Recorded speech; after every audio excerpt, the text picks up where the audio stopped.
Takže čaute, nahráme si rýchly update Bitcoinu skrz to, že vlastne sme atakovali all time high a chcel by som nejak predniesť moje pocity z trhu, čo si myslím, že by sa mohlo stať, kde teoreticky tá korekcia by mohla dojsť, kam až na aké hodnoty a čo myslím, že bude v nasledujúcich týždňoch a mesiacoch. Dobre.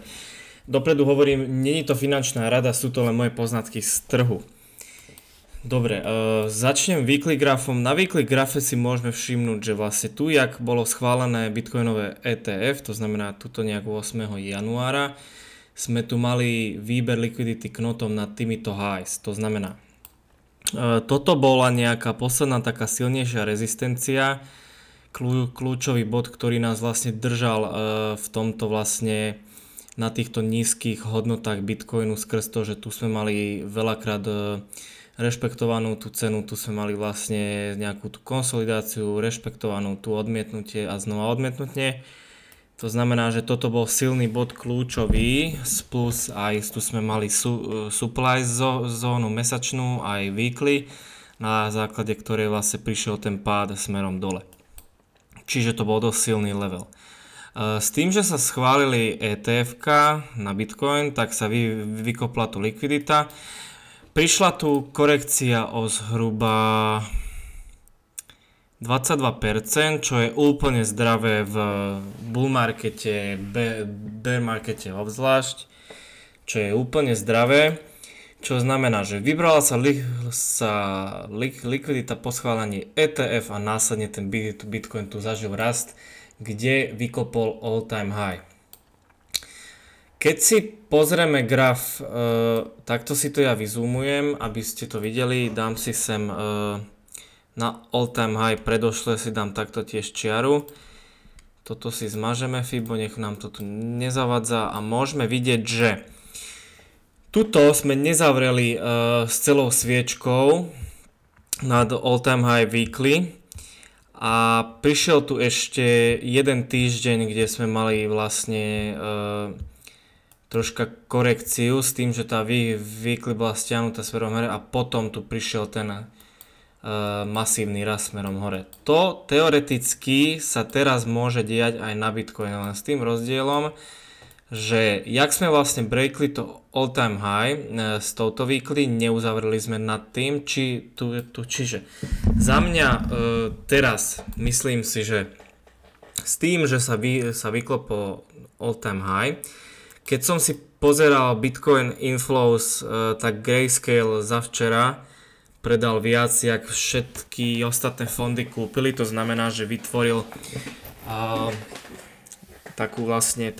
taký gap, že viac sa predalo ako kúpilo, čo automaticky tú cenu tlačí dole, plus ešte nejaké tu veľryby sa na tom určite zväzú s tým, že si vyberajú zisky. Avšak môj pohľad je, ja už som to posielal do Discordu, momentálne čo je v hre je táto range high, ktorá vykopla tú all time high a táto range low. Pretože tento celý pohyb tu začal a tu končil. Takže toto celé je jeden veľký leg up.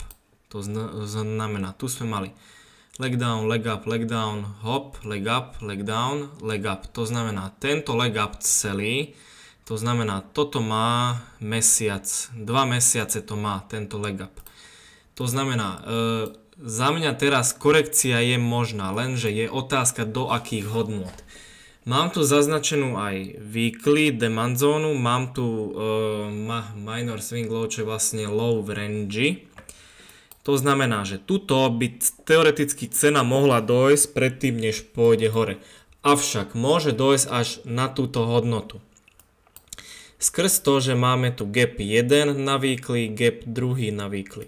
Plus tu máme kľúčové tu levely, čo vlastne tu držali, čo tu držala tú hodnotu aj bull market. Tento kľúčový level tu držal tie hodnoty. Takže za mňa minimálne, keď si toto dáme z levelov Fibo, tak premium zóna na buy bude od 0,5. To znamená, keď kúpite či už na hodl, alebo budete rozmýšľať nad nejakým tradingom, že to budete vlastne nejak chcieť tradovať nejakú tú pozíciu na long, tak odporúčam vám, až keď budeme buď na 0,5 alebo nižšie na týchto hodnotách, s tým, že ja osobne vždycky čakám, jak vždy hovorím, že sa príde do nejakej zóny a musím vidieť nejaký bullish náznak toho, že to chce ísť hore. Niečo takéto chcem vždy vidieť na nejakej hodnote, od ktorej chcem vlastne buď tu kupovať, či predávať. To záleží, na aký trade sa vlastne chystám. Dobre, zvykli pohľadu sme si tu vlastne hovorili už, že máme tu range high, range low. Teraz daily pohľadu. Daily graf máme dosť čistejší, to znamená, že sa v ňom viac vyznám. A z daily momentálne, tým, že sa vykoplo all time high, je táto červená čiara, to znamená, toto je daily low, toto vlastne ostáva range high. Teraz, neviem, jaký to bude mať vlastne dopad, či keď vlastne tie fondy budú nakúpať tu vo veľkom, že bude aj tak aj naprieč grayscale tu obrovský dopyt po tom, že vlastne sa budú kupovať hore. Tak v týchto zónach, v tejto zóne toto low daily by nemalo byť porušené. Keď bude, tak to bude len daily break smerom dole, ale len vo weekly trende. To znamená, že minimálne sem sa dojde do tejto demand zóny, alebo sa vyplnia tieto gapy. Druhý target je, keď toto neudrží, tak toto by udržať malo, lebo tuto vznikol silný kľúčový level, čo by nás mal vlastne tu udržať v týchto hodnotách. To znamená, že tuto, keď príde tá cena náhodou, že to bude tu korekcia od all time high potiaľto, tak to bude 36%. Nechcem tu strašiť, ale keď Bitcoin vypláchne o 36%, altcoiny to pocítia viac. Vždycky to tak bolo.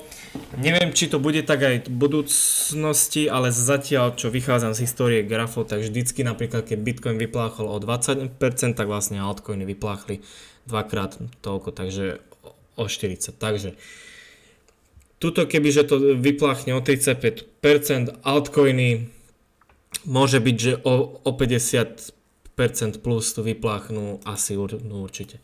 Ale kým nebude uzavreté pod týmto daily low, tak môže byť, že tu ten Bitcoin si spraví takto nejaký range, retracement, bla bla bla a môže tu byť takýto leg up smerom hore.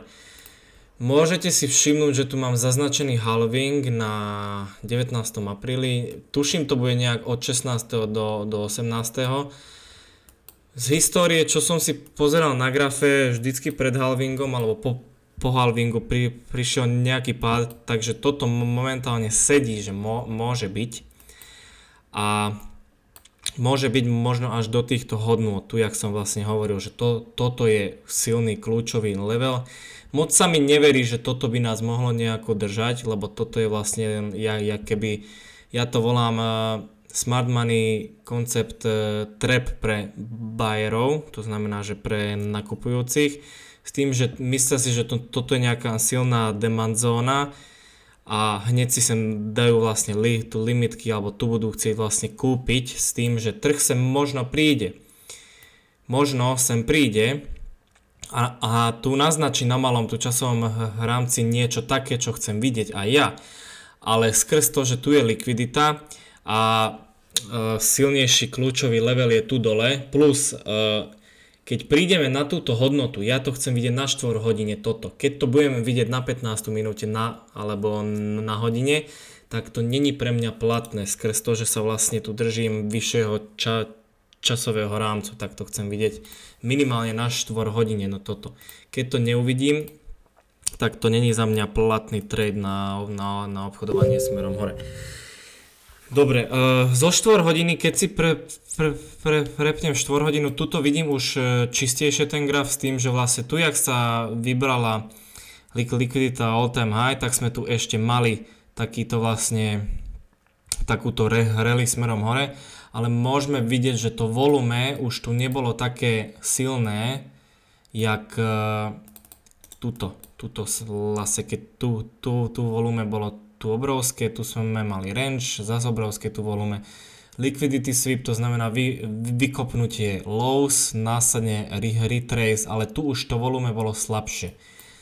Takže vždy keď slabne volume, môže byť, že tu prichádza buď reversal, alebo čiastočná zmena trendu.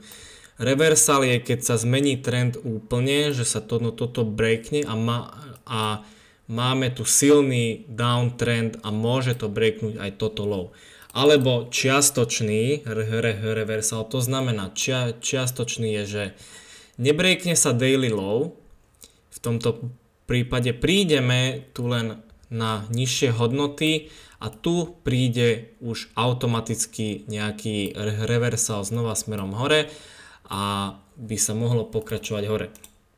Avšak v tomto prípade určite by som si všímal teraz tieto highs, takto si tu zaznačím, minor swing high si dám. Tieto highs by som si všímal na 4 hodine, pretože keď si pozriem, čo cena spravila tu. Išli sme hore, retest hore, break pod toto low, reclaim, break pod toto low, reclaim, break pod toto low. To znamená, toto je posledné validné high. Čiže za mňa teraz chcem vidieť buď silné volume prerazenie minor swing high, retest a pokračovanie hore, alebo keď to nepríde, tak chcem vidieť breaknuté daily low a otestovanie nejakej supply zóny a pokračovanie na nižšie hodnoty.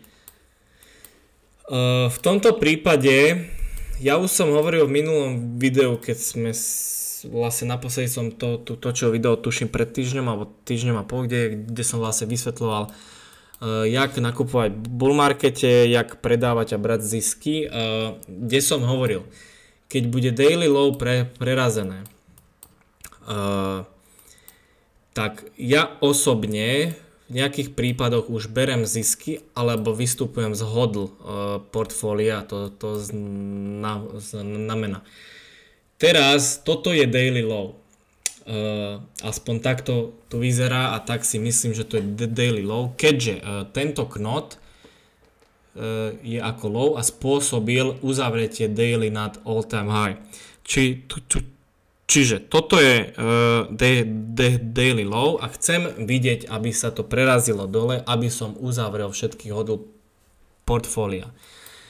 Lenže tým, že bull market len začína, a jak sme si hovorili, že môžeme byť v range od tohto range high po toto range low a není to za mňa potvrdený bear market, aj ak by sme prišli na tick sem na túto cenu, tak ja osobne neuzavriem svoje hodl portfólio, keď sa to breakne, pretože si myslím, že môže to byť len retracement smerom buď do tejto tu demand zóny, alebo tu hlbšie nech sa tu vyplní gap a následne vlastne by sa pokračovalo hore.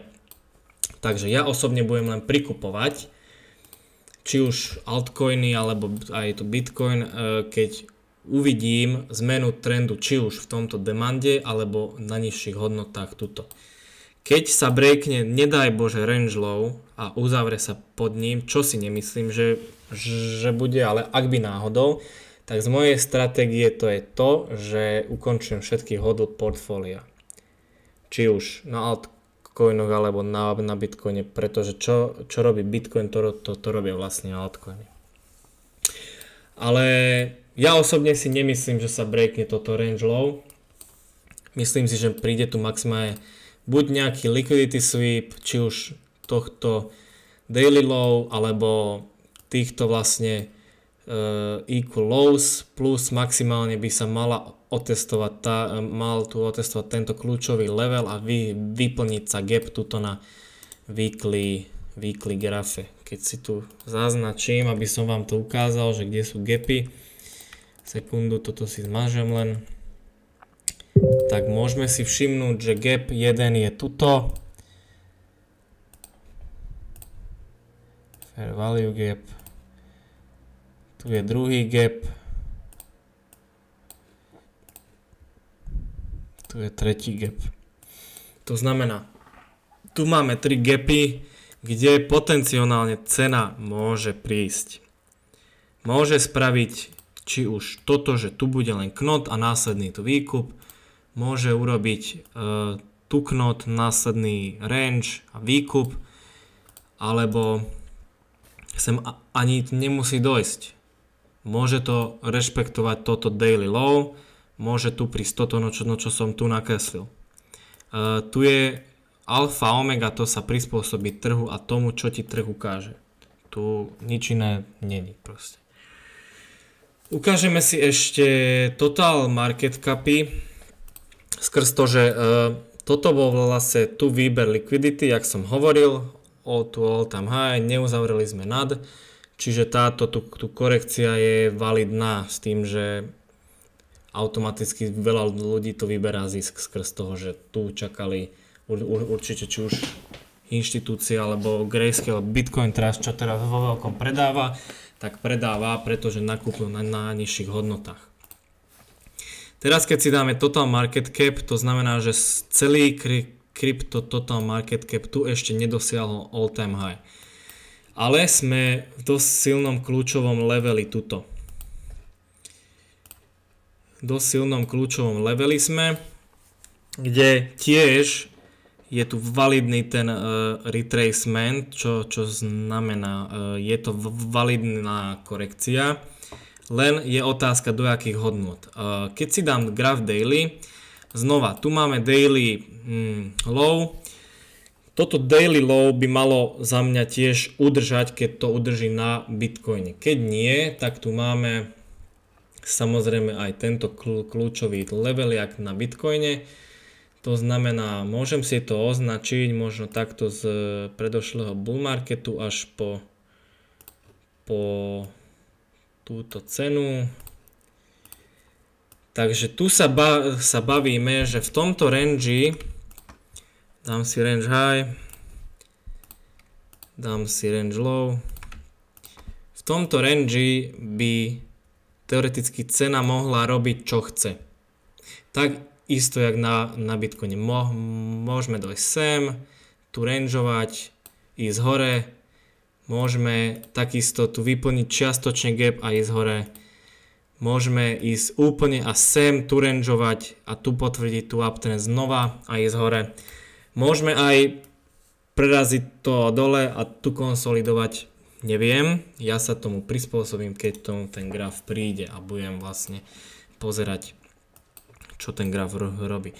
Avšak chcel som tu poukázať na to, že tu nie sme ani na all time high a ešte na ostatných dvoch total market capoch vám to ukážem. Tento total market cap tu ukazuje, že koľko liquidity je vlastne v celom kryptotrhu. Tu na all time high sme boli pri 3 triliónoch. Teraz sme 2 trilióny 366 miliard. Keď si dáme total market cap 2, to znamená bez Bitcoinu, tak tu môžeme si všimnúť, že nie sme ani pri all time high. Tu sme pri nejakom kľúčovom leveli z bull marketu a reagujeme na ňo. Znova tá korekcia, jak som hovoril, môže dojsť až do týchto hodnôt. To znamená 688 miliard až 1,2 trilióna je range. V tomto range sa hrá, že kde tá cena príde pre retracement a kde sa vlastne odrazí vyššie. A total market cap, ktorý je bez Bitcoinu, bez Ethera, to znamená, tento sú len altcoiny. A môžeme vidieť, že tu reagujeme na weekly supply zónu. A tá reakcia môže byť tiež, že sa buď vyplní gap, čo už tu bol vyplnený, pokiaľ to dobre vidím týmto knotom. Čiže tu môže byť, že buď sa otestuje, hej, tu je daily low, Čiže v tomto range sa môžeme hrať a následne buď sa tu potvrdí uptrend, alebo bude chcieť ísť nižšie o trošku a ísť vyššie. Čiže uvidíme, čo ten graf bude chcieť robiť na najbližších týždňoch, mesiacoch. Ja osobne si myslím, že toto je len začiatok nejakej akumulácie a následne by to mohlo strieľať na vyššie hodnoty. S tým, že mali sme tu zhruba od leta sme tu mali príliš obrovský nárast, to znamená, že nekontrolovateľne sme išli len hore, čiže patrilo by sa tu nejakú korekciu spraviť a následne potom by sa mohlo ísť hore, či už na all time high z tohto Total Crypto Market Capu aj celkových a na vyššieho tu hodnoty. Fun fact je to, že som si tu zaznačil od all time low tohto vlastne COVID crashu po all time high 37 krát spravil Crypto Total Market Cap a altcoinov. To isté, keď si dám tuto, tak ma to privedie na cenu 10 triliónov. Môže sa to stať, nemusí sa to stať, neviem. Vychádzam len zo starých dát, ale viem, že tuto sme možno mali aj preto taký silný bull market, lebo tu vo veľkom Spojené štáty kvôli covidu natlačili 120 miliard týždenne do obehu. A boli úrokové sadzby na nulových hodnotách. Blízko pri nule, tak by som to zhrnul.